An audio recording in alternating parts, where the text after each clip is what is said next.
ఏపీలో జగన్ చేపట్టిన పరామర్శ యాత్రలు ఎందుకు వివాదాస్పదంగా మారుతున్నాయి?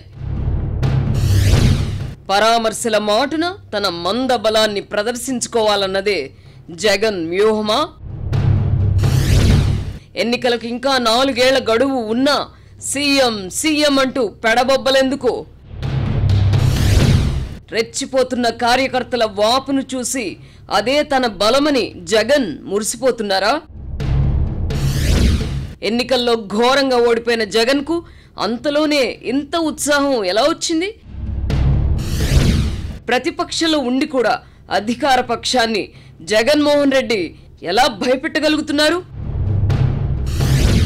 తెలుగుదేశం పార్టీ ఆత్మరక్షణ ధోరణిని జగన్ తనకు అనుకూలంగా మార్చుకున్నారా?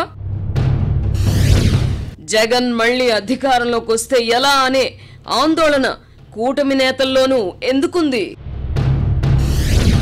అగ్రనేతలు మినహా కూటమి నేతలెవ్వరూ జగన్ చర్యలను ఎందుకు ఖండించలేదు?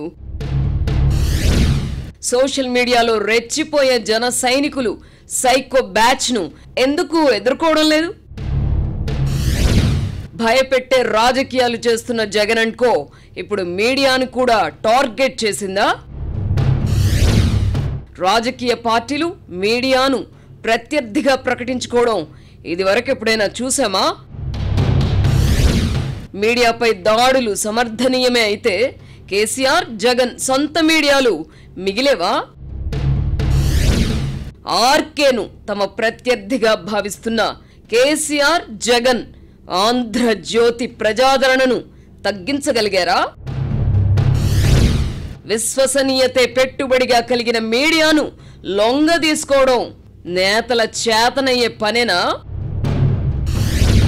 వర్తమాన రాజకీయ పరిణామాలపై ఆర్కే మార్క్ సునిశ్చిత విశ్లేషణ.